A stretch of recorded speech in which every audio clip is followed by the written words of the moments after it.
আসসালামু আলাইকুম। এখন আপনারা যে গাছটি দেখতে পাচ্ছেন এটার নাম হচ্ছে কারি পাতা।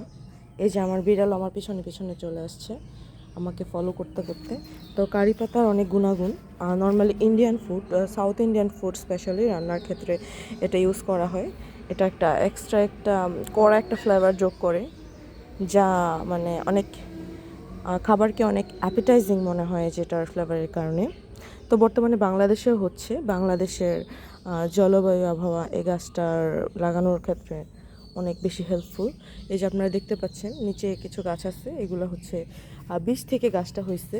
তো এখন আসি এই গাছটির গুণাগুণের কথায়।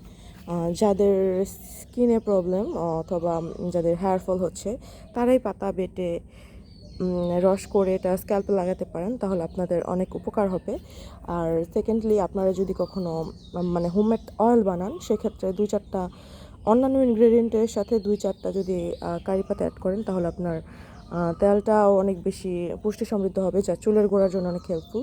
এছাড়াও এটা প্রেশার, ডায়াবেটিস সহ আরও অনেক সমস্যার সমাধান করতে হেল্প করে। তাছাড়া মানুষের যাদের হজমের সমস্যা আছে, কারি পাতা ইউজ করলে খাবারে মানে সেই খাবারটা অনেক দ্রুত হজম হয়। তো আপনারা হজমের সমস্যার জন্য 2-4টা কারি পাতা চিবিয়ে খেতে পারেন, এটা কোনো সমস্যা নেই। আবার অনেক ক্ষেত্রে দেখা যায় যে অনেকের কাছে কারি পাতার স্মেলটা ভালো লাগে না। যাদের ভালো লাগে না তারা অ্যাভয়েড করবেন। আর সবার পছন্দ যে একরকম হবে সেটা তো আর না।